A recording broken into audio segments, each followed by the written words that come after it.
I'm about to show you a Lego baby Yoshi.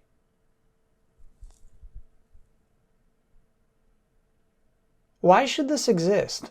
I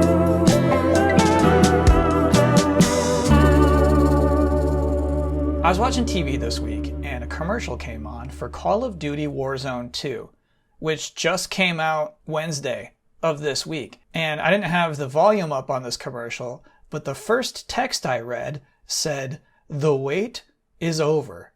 And I thought, what wait? What wait? Warzone 1 came out 2 years ago, and it's had new maps, and a brand new Call of Duty game came out last month. What do you mean, the wait? Today's episode is about how we don't care about waiting anymore. And to solidify that fact, I wrote my longest script ever. Buckle in. But before we get into that, let me tell you about your next favorite pair of morphable undergarments. And you can use the code BOSSYPLEASE for half off of your first 20 pairs. But anyway, talking about Warzone 2, thinking about how silly it is for them to say, "The wait is over." At the same time, I was trying to think, it would be hard for any video game to make that claim and for it to ring true. Like, this audience you are marketing towards is generally always feasting at a banquet of content. Just always having food on the table. You're coming up with your silver tray. You say, "The wait is over. I have mangoes."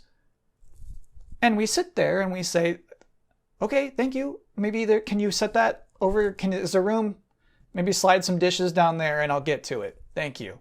I used to feel pained waiting for video games. It used to be so hard. Today, not really. With apologies to the great Tom Petty, the waiting is the easiest part. But seriously, you know how an often pointed out problem of modern society is that just because we're receiving so many things instantaneously that we don't have patience for anything? And like a lot of that's true, I guess, with the rewiring of our brains. But I also think, personally speaking, just the fact that I have so much of everything makes me content to wait for anything. Like, for instance, there is no potential Marvel movie that I could not wait for. Like, I'm good. If you say it's 2028, I'm fine. Like, I feel like the next George R. R. Martin book is going to come out and people will say, "Oh, that's out already?" Yeah. Is it good?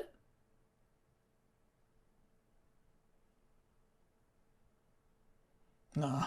Fact is, you gotta be pretty full of yourself. You gotta think you're really somebody if you think that people have been waiting for you. It is time now for my top 5 weakest waits of 2022. Number 5, Return to Monkey Island. Now, I've never heard of Monkey Island before, so I had to Google this. There was nothing for a long time. It was announced in 2022, released in 2022, everybody had some fine chuckles, and now, nothing again. Weak wait. Number 4, Overwatch 2.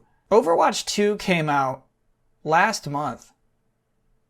Obviously, there's still a massive audience for this game. It's obviously popular, but I feel like it failed to generate any of that ancillary excitement that the first game did. So there's this kind of game in this world that can be insanely popular, but only to the people who are already aware of it.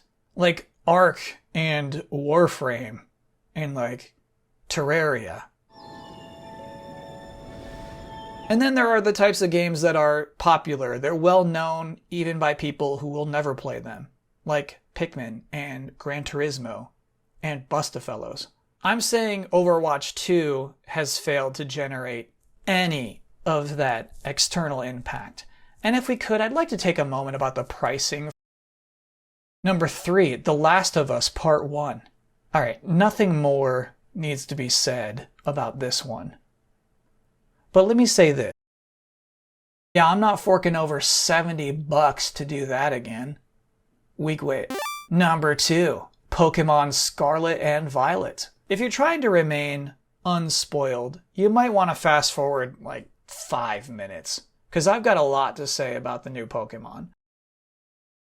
It's like they're designing toys instead of monsters for battle. It's like they're designing t-shirts instead of, a beautiful, docile, fangy manatee. Is that so hard? Anyway, it's been 3 years since the last mainline Pokemon game. This should have felt like a long wait, yet Arceus came out in January, and if we look at the reviews, that's the good one. Pokemon Scarlet and Pokemon Violet probably could have used more waiting. Wait. And finally, the number one weakest wait of 2022, Fortnite Chapter 4. So I have dabbled in Fortnite before, who hasn't? But it wasn't until my regular game night crew got into it that I've really gotten into it. I bought a battle pass, mostly because of this bear. Look at this bear. Look at the bear. Genuinely good character design. I would love to see this bear in any video game. Look at this bear. So cool. Look at my bear. So for me, Fortnite is a game about unlocking weird action figures to play with. Recently, they announced that Chapter 3 is ending on December 3rd. And I didn't really know what that means. So I went to the Fortnite subreddit to read what people were saying about it. And I was surprised to find that the general sentiment is too soon. It's too soon to end a Fortnite chapter. Chapters 1 and 2 lasted for 2 years each. Chapter 3 has only lasted for 1 year, and that is not enough time, Epic. I have to get exhausted with this map before you change it.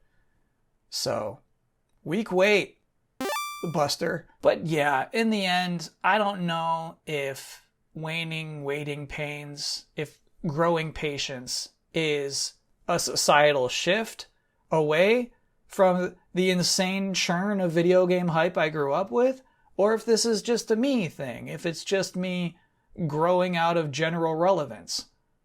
So, I did the research. Over the past 2 days, I spoke with dozens of young adults at the nearest JCPenney. And I said, Harper, thank you. I never thought of it that way before. And by the time I looked up, no one was there. The mall was closing, but my mind was wide open. And that's it for Delayed Input this week. Heads up, next week I will be going over the river and through the woods to grandmother's house for Thanksgiving, and so Delayed Input will be much later than usual. In the meantime, I have been guesting on MinMax's Deepest Dive for God of War Ragnarok, which is fun to follow along with if you're playing the game, and there will be another new episode of that early next week, so there's that at least. Until next time, thanks for watching.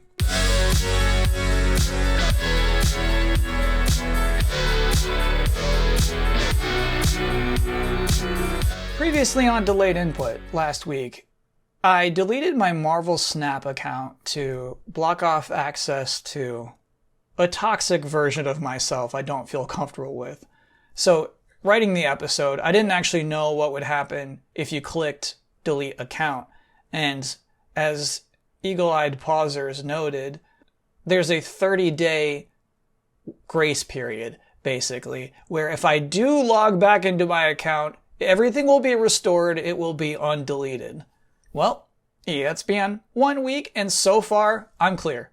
There's definitely been temptations. There's been nights I wish I could log in and whisper swear words at my phone, but I've felt generally pretty good about the decision.